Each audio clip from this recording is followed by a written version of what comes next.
Hey guys, Ken Arnold. I'm back again with a recap for Week 3 against the New York Giants at the Link. Yes, we won that game. That was so huge. What an exciting finish. A 61-yard field goal from the kid, Jake Elliot. Boom, the rookie wins the game with no time left on the clock. And I got to say, guys, you know, that's a lot of wins against the Giants end up, man, just in a crazy fashion. And that's just the way Eagles and Giants games always seem to end up. I mean, just crazy things happen. More of them happen in the Meadowlands, but we've had some good ones in Philadelphia as well. But that game yesterday, how exciting was that? Because it seemed like the Eagles just let it go at the end, but they came back, they fought, and they won that game. The kid kicks the field goal, and we won. We walked out of the Link with a victory, and now we are 2-1, and the Giants, which is the best part, the Giants are at 0-3. That's always a good thing. So let's get into it. You know, we did pull that one out, and the kid, Jake Elliot, he kicked that 61-yard field goal. He's having a good start here. I mean, he missed one earlier in the game, but I'll tell you what, man, to come in with 1 second left on the clock and boot a 61-yard field goal, that kid will never buy another beer in Philadelphia or a cheesesteak or a pretzel or anything. That was amazing. Good for you, Jake Elliott. Caleb who is all I got to say about that. Now, let's get into the game and the game plan by Doug Peterson again. You know, we did commit to the run more, which is amazing. I love the fact that we did do that, and we had 193 yards on the game. But I still don't understand the running back rotation that Doug has got going. I mean, Blunt's running the ball great. Keep him in there. Keep feeding him the ball. That's what I would do. Go with the hot hand. I know Smallwood did a good job as well, and we had a 4.9 average as a team. Yards per carry, which is fantastic. And like I said, we had the 193 yards, but keep Blunt in there. Let him pound the ball. Let him pound the ball. He's hot. Let him go. Let him go until he can't go. Then bring in Smallwood or Sproles, right? That's what I think you should do, Doug. But hey, I'm not the coach. You are. But I am glad, Doug, that you committed more to the run yesterday. It opened some things up. We were able to move the ball down the field. We still didn't score as many points as we should, though. Right? Only 7 in the first half. That's not great. That's not great. We had them on their heels. We should have been putting the ball in the end zone. So next, 4th and 8, Doug. I got to say, that was dumb. Come on, man. 4th and 8? Okay. And your excuse after the game in the press conference. Analytics? Analytics, my analytics. Dude, common sense. Punt the ball. If you have so much faith in your defense, punt the ball, bury Eli. We had them on their heels. Bury them down inside the 10. The defense comes, shows up, shuts them down, 3 and out. Now we have the better field position. We march right down the field, and we get 3. Or maybe we might even get a touchdown, Doug. I don't know. But I'll tell you what I don't do. I don't give them the ball at the 50-yard line and then prevent defense and let them just rink and dink down the field to get to the 6-inch line. And the defense saved your right there. Saved your Doug Peterson, right? They stopped them on 4th down on the goal line. That's the only reason you still have a job at Philadelphia. Because if I was Lurie, I'd have fired you at halftime. That's ridiculous. 4th and 8, Doug, come on. You got to be better than that. Better than 4th and 8 and going for it against the Giants. You let that team back in the game. That's sad. Sad. That being said, I still think that you're the dumbest coach alive. Yeah. Carson Wentz, let's go over his day. He had an average day. He only threw for, an average amount of yards, 170-something, right? That's average. But I'll tell you what he didn't do. He didn't make any huge mistakes. He didn't throw any interceptions. He didn't fumble, although he got sacked. But he didn't make any. He managed the game like he should and drove us down the field and got us in the end zone when we needed to get in the end zone. And he set up that game-winning field goal from Elliott with a nice pass to Alshon Jeffrey. What was one of the plays in the game that kind of hurt us, that changed and swung the momentum? What was it? It was the Zach Ertz fumble. I said to my son, as soon as the Giants scored their first touchdown, I said, kid, they're 1 turnover away from this game being tied. And the momentum totally swung in the Giants' direction. Now, Zach, you're a good receiver. Hold on to the ball, right? You got to protect the ball. I get it. You're trying to fight for yards and stuff like that. But come on, man. You're fumble prone. Yeah, you are. So you need to work on securing the ball. Please. That'd be great. Alshon Jeffrey's day. I know we didn't pass that much, but still, we had some big plays. And Alshon Jeffrey's catch right at the end of the game, he made that big catch, got out of bounds like he should, 1 second. And then it was up to the kid. And you know what that meant. Record breaker, longest in Eagles history. Amazing. Longest by a rookie in the history of the NFL. That's awesome. The offensive line, they did dominate a Giants defense that is not a slouch. The Giants defense is good. That front for the Giants are pretty good. And they have a good run defense. And we ran the ball against them to the tune of 193 yards. 4.9 a carry. That's pretty darn good. Now, the Giants secondary, they're tough. They got a really good secondary. But the Giants defense, that's the strength of their team, I think.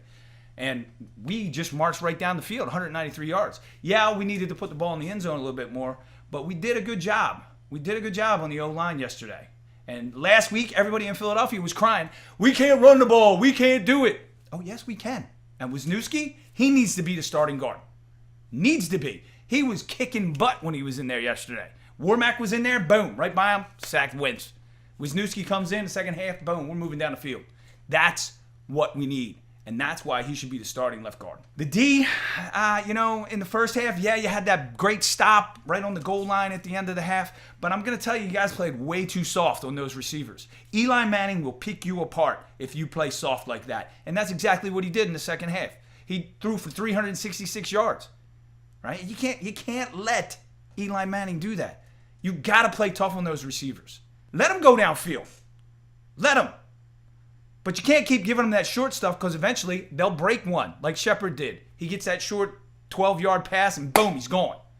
You've got to play tough. You got to play him off the line. You've got to play. You can't sit back like that because they'll just dink down the field. Eli Manning, he's known for doing that. He can still do it. What he can't do is sit back in the pocket and get the ball downfield like he used to. And we didn't get any pressure on him yesterday. None. The front couldn't get him. Why? Ball was gone. And we let it happen all day long. That was the only thing I didn't really like about the defense yesterday. And you let the Giants, who were 0-2 and totally not working at all as a team, and we let them back into the game. And all of a sudden they were a machine. Boom, boom, boom. 3 touchdowns in the fourth quarter. How did we do that? Just because we backed off. We changed the way we were playing. We weren't playing aggressive anymore. Schwartz, don't do that anymore, please. Play tight, play tough. Send people. Be aggressive. Be aggressive. We have the guys to do it. Be aggressive. Yes. Thanks, Jim. Eli, like I said, Eli Manning. He passed for 366 yards. He had 2 interceptions, though. He's always good for 2. Eli, that's his nickname, good for 2. Yeah, he's good for 2 every game. So he helped us in that area with 2 interceptions. Thanks, Eli. We appreciate it. Odell Beckham. I hate the guy. I can't stand him. He's a jerk, right? What he did yesterday with the dog lifting his leg, what jerk, right? But the guy can play football. He had 2 insane catches. Insane. The one-handed one going out of bounds and the other one at the back of the end zone going out of bounds. Those are amazing catches. That guy got hot, brought the Giants right back into the game. That's the one thing you can't do. You can't let Odell bring the Giants back into a game. And we play soft on them, and that's exactly what he'll do to you. That's exactly what Odell Beckham does. That's how good he is. I call him Poodle Hair. And you know what? After that kick at the end of the game, it was nice to see Poodle Hair hang his head in shame. Loved it. In summary yesterday, guys, we got lucky. We got lucky. We really didn't deserve to win that game. No, not after letting the Giants back into the game like that. We really didn't. We got lucky. And you know what? The Giants really didn't deserve to win that either. They really didn't. They played like crap, and then all of a sudden they got hot in the fourth quarter. They didn't deserve it either. So it was like the battle of the dimwits, Doug Peterson and McAdoo. Because you know what? They're both not good. Here's my little tag I wanted to bring up earlier. I'm going to bring it up now. Yeah, Doug Peterson. He's the dumbest coach in the NFL. Sorry. And check this out. McAdoo, he's a close second. Yeah. It was the battle of the dimwits in Philly yesterday. I've never seen such crazy, stupid play calling and just ridiculous stuff. 4th and 8, Doug. 4th and 8. Please don't do that again. Ever. My God, if you trust your defense, bury somebody and let your defense hold them at the 10. And then we get the ball back at the 40 and then we go in. Please, Doug, please. Especially if we make the playoffs. Don't do that. Just bad. So, injuries this week. Darren Sproles. Done for the season. Broken arm was the initial report. And then right before I came on, I was watching NFL Network and torn ACL. So he's out for the season. Now, I hope Darren gets well soon because he's going to have surgery on his knee. And I hope he gets well, and I hope he decides to make a comeback and come back for one more season because, we as the Eagles, we should sign him and send him outright. That he deserves that, Darren Sproles. So at least one more season, Darren, please. If you're watching this, because all the Eagles watch my show. If you're watching this, Darren Sproles, hey, man, we support you. We want you back. One more season. You did a fantastic job for us. You've been a fantastic player in the NFL for many years. One more season, buddy. Come on. You can do it. I know you can do it. Also, yesterday, Fletcher Cox and Jordan Hicks both got hurt, but they may be able to make it. They're probables for this week. They may be able to make it and play when we go to play the Chargers. Not that if they need an extra week, they should take it, but if they can play and they can go, we would really appreciate it. And that's the thing. Next week, when we go into Los Angeles to play the Chargers, we can't have a letdown. The Chargers aren't one of the elite teams in the NFL. That's a given.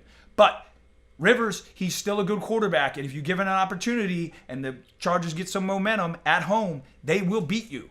You've got to play tough against a team like that. You've got to win the games you've got to win.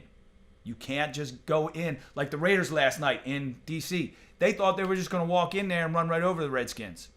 Didn't happen. The Redskins showed up and played their off and kicked the Raiders right back to the West Coast. So we can't let that happen when we go to L.A. next week. We've got to go in the Chargers Stadium and we got to kick their butts and come back with a victory. Because the Redskins, like I mentioned, they're playing good football. They looked like a Super Bowl team yesterday. They kicked the Raiders' butt. The Raiders supposed to have a high-powered offense. Not against the Redskins yesterday. They looked awful on both sides of the ball, the Raiders. And the Redskins looked amazing. And I would give it more to the Redskins playing well than the Raiders playing bad, although the Raiders did play really bad. So we've got to look out for the Redskins. The Redskins are going to keep pace. They're going to be right at the top of the division. They still got to play the Cowboys twice. We've got to play the Redskins one more at home. So, hey, we've got to keep up. We've got to keep the pedal to the metal. We got to keep playing good, hard, solid football. Get things a little tight, Philadelphia. Doug Peterson, no more 4th and 8s, please. I'll see you guys next week. Peace out. E-A-G-L-E